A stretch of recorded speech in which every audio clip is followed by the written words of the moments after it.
функциялардың жұптақтығы. Өткен тақырып күрделі функция бойынша ше, шамалы бір-екі адамда піспей қалған сияқты. Соған байланысты қосымша есептер жіберемін, жарай ма? Тағы да бір шұқылап шыға саласыңдар ғой. Бүгін өтетін тақырыбымыз функциялардың жұптақтығы. Қараңдар.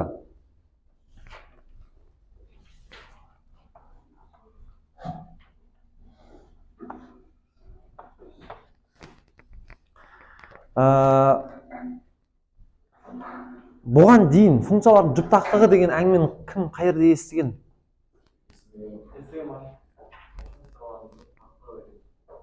Жоқ, біздің өзіміздің өткен тақырыптар бойынша. Сырттан емес. Мұхаммед Али, ешнәрсе айтпайсың ба? Иә, мысалы тригонометриялық функциялардың жұптақтығы туралы сөйлескен едік қой, дұрыс па? Мысалға, қай функция қандай болатын еді? Косинус жұп функция болады, қалғандары синус, тангенс, котангенстер тағы дұрыс па? Бірақ біз негіз сол кезден бастап ойлап қалмауымыз керек та, жұптақтық тек қана сол жаңағы косинус, синус, тангенс, котангенстер ғана айтылады, қалған ешқайсысын айтылмайды деп ше. Бүкіл функцияларды, қандай функциялар барлығын біз осы жұптақ деген категорияға жіктей бастаймыз. Енді біз сол еске түсірейік, мысалға тригонометриялық функциялардың жұптақтығын қандай қасиеті бойынша ондай жаңа нелерге, топтарға жіктеген едік? Аргументтегі, аргумент деп айтамыз бұл жолы. X-ның орнына минус X қойған кезде, яғни бұрыш минус болатын болса, жұт қойып жүретін еді. Косинус жұтқан үшін жұт қоятын болса, онда жұп функция деп айтамыз. Ал егер алдына шығарып жүретін болса, онда тақ функция деп айтатын едік. Синус, тангенс, котангенстер бізде тағы.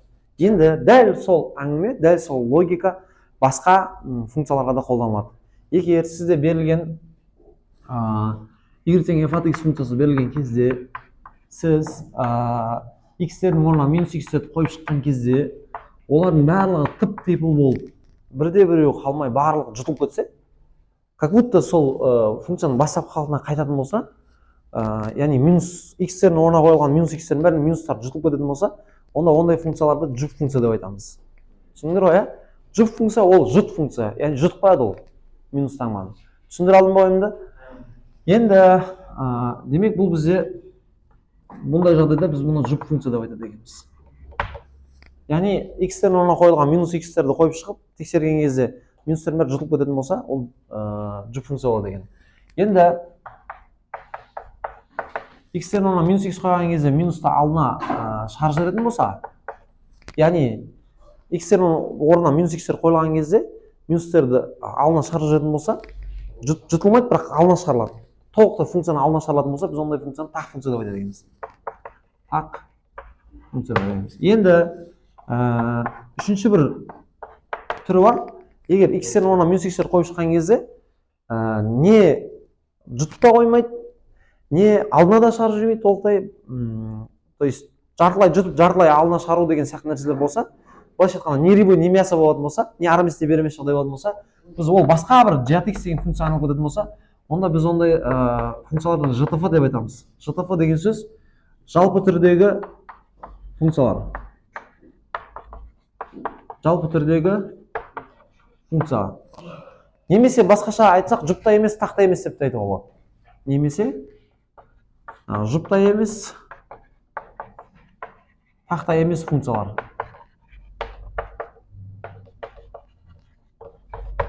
Жұпта емес, тақта емес деп айтады екенбіз. Қараңдар, енді мысал келтірейік.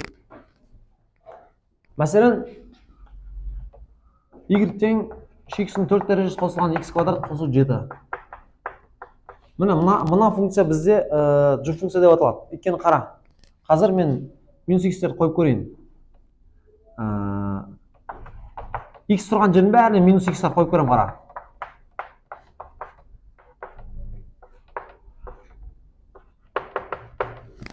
X тұрған жердің бәріне минус x-тер қойып көрген кезде, сол кезде минус x-ның 4 дәрежесі минус 4 дәреженің есебінен жойылып кетеді. Ана жерде мынау да бізде жойылып кетеді да, сонымен x-ның 4 дәреже қосылған x квадрат қосылған 7.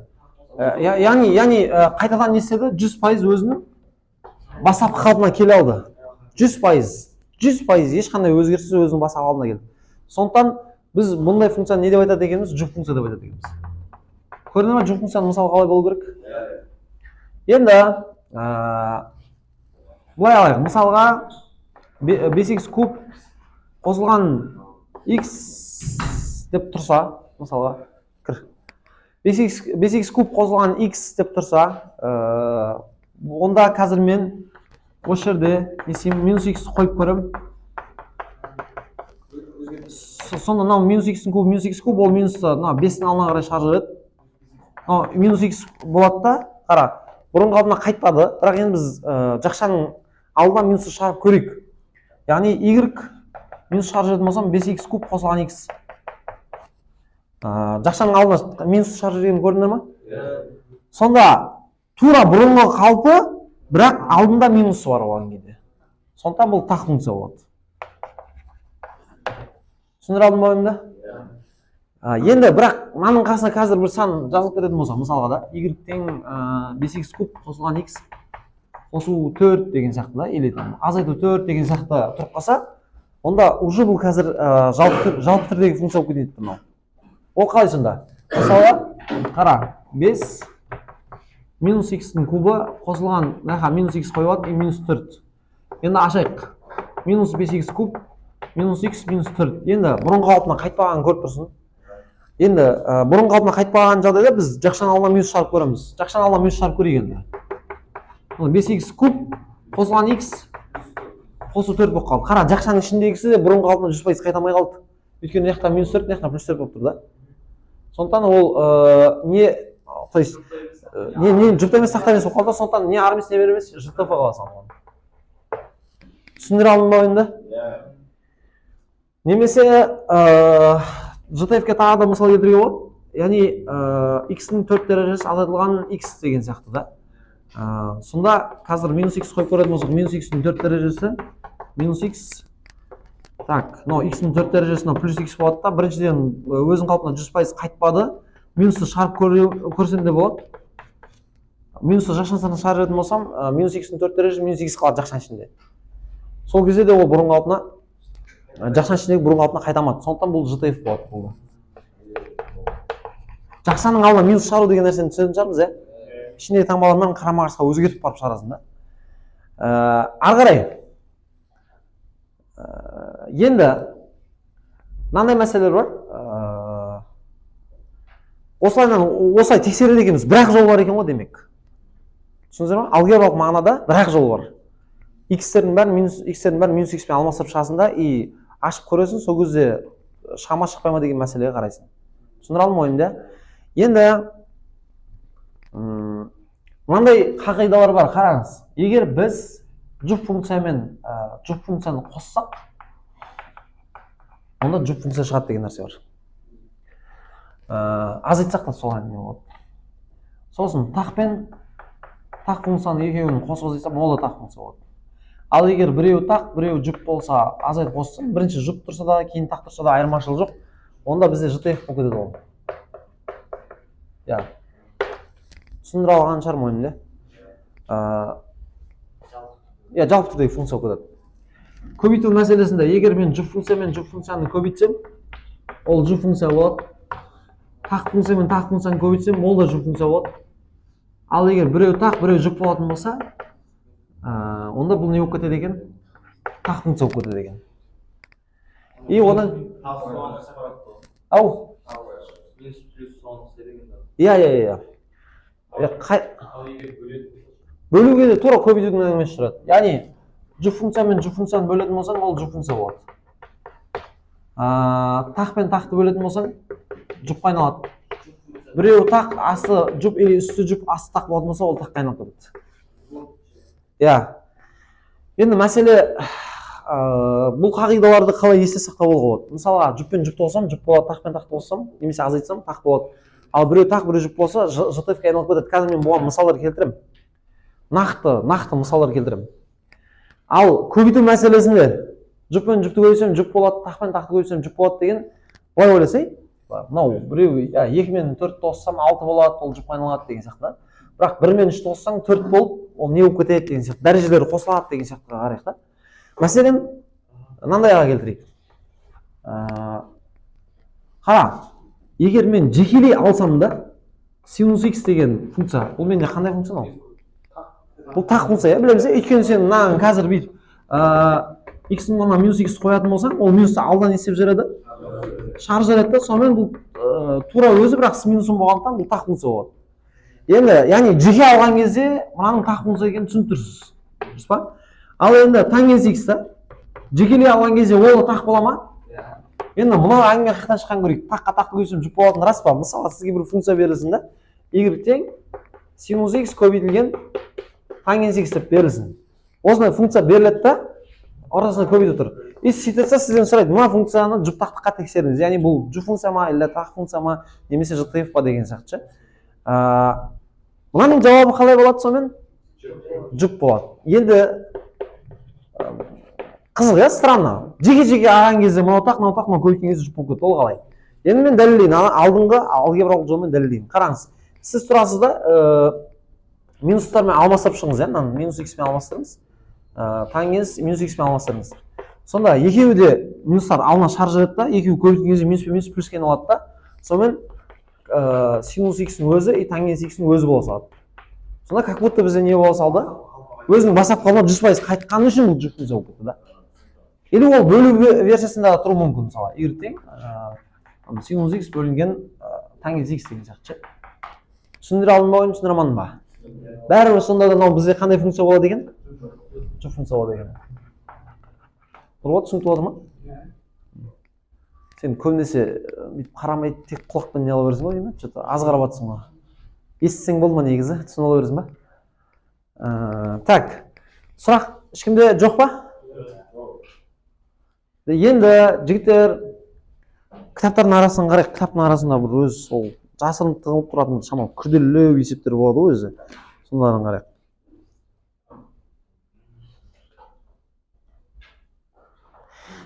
Енді мәселен 5-ші есепке қарап жүрейікші барлығымыз. 5-ке.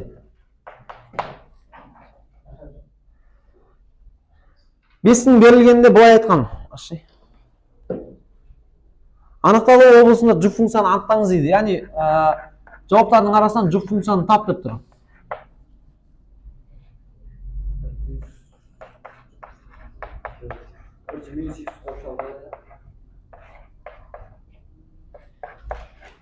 Мысалы, осындай ситуацияда қазір біз жауаппен жұмыс жасау керек екенін түсініп тұрған шығарсыздар, иә? Жеке-жеке А, В, С, Д-лардың бәрін тексеріп шығамын мен қазір. Енді маған қара. Біздің мынау табличкамыз осындай жерде көп көмектеседі. Қара. Мысалы, мынаны мен арасында қосу тұр да, мынаның өзін жеке рассматривать етсем да, қарасызсам. Түбірасында 9 минус x квадрат дегеніміз қандай функция болады? Жұп функция болады. Өйткені сен энергия қазір минус x қойсаң, ол квадрат жоқ қылып дұрыс па? Мынау жұп функция болады. Мынаның жеке өзі x-ның 9 дәрежесі жұп функция бола ма, тақ функция бола ма? Тақ функция, иә? Өйткені 9 дәреже ол минус алына шығарса тақ болады да. Енді жұп функция мен тақ функцияның қосындысы бізге нені беретін еді? Ей, жұп қосу тақ. Ни рыба, ни мясо. Көрдіңдер ма қалай тапқанымды? Онда осыны в вариантында тоже осылай тексеріп көрейік. Иә? Иә. X-ның орнына минус x қоясың. Бірақ минусты да қайқа қою керекенін білу керек та? X-ның орнына минус x қоясың. Мынау ма? Мынада? Мынада? Иә, минус алынып түседі. Мысалы, бұл вариантын тексерейік. Жігіттер, егер тең өздерің ауызша айтыңдаршы, мынау қандай функция енді? Мынау қандай функция? жтф болады, дұрыс па? Мынау жұп, мынау тақ болады да, и қоссақ жтф болып кетті. С. Тоже жтф болады. Біз жауабы y тең турасында 9 минус x квадрат қосылған x квадрат. Яғни мынау жұпқа жұпты қосатын болсақ, жұп функция шығады деп айтты. Сондықтан осы бізде жұп функция болады екен. Яғни біз д жауабын белгілейді екенбіз. Түсінікті болма? Қалай жауаппен жұмыс істеу керек екенін түсінікті болма барлығымызға? Көр, сомнение болмасын көресің. Д жауап дейді. Түсінікті болма ойым? Так, енді 7-ге қарайық, жігіттер, 7-мен жұмыс жасаймыз. мынау бізде 5 еді 7. Так, тақ функцияны анықтаңыз дейді. Енді бұл жол бізге тақ функция керек.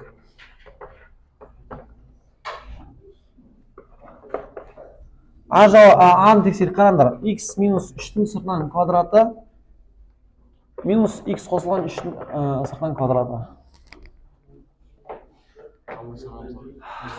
Енді мына нәрсеге назар аударайық та. Бұл жерде негізі жаңа Ж, Т деп мысалы есептеп кете берсек те болады да. Бір нәрсеге назар аударайық. Бұл жерде сәлден құрылымы басқаша болып тұр. Мысалға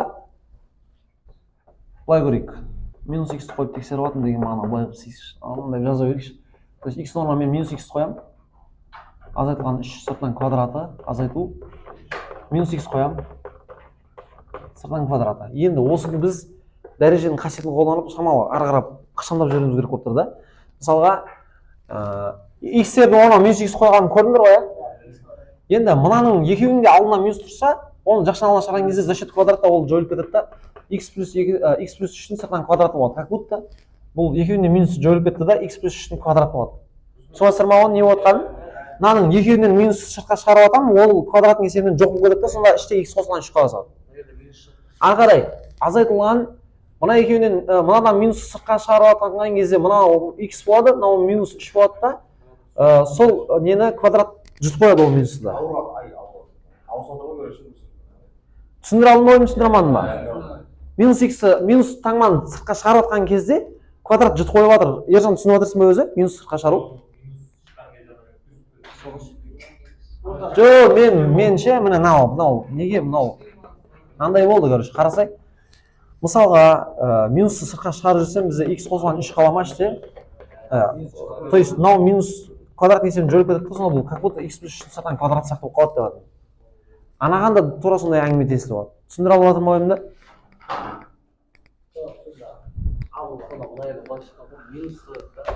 Енді бізде мынандай болды. Мынау мына жаққа келіп қалды, мынау мына жаққа келіп қалды ма? Общий сыртқа минус шығарып жүретін болсам да, біріншіден жаза қояйын да, X минус 3-тің сыртынан квадраты азайтылған X плюс 3-тің сыртынан квадраты десем бола ма? Жақшаға шыққан кезде минусым мынау болып мына жаққа келеді, мынау минус плюс болып мынаған келеді да. Сонда бұл 100% өзінің бастапқы қалпына қайта алды ма? Яғни жақшаның іші 100% қайтты, бірақ с минусым болды. Значит, не болады екен бұл жерде? Осы ғой тақ функция.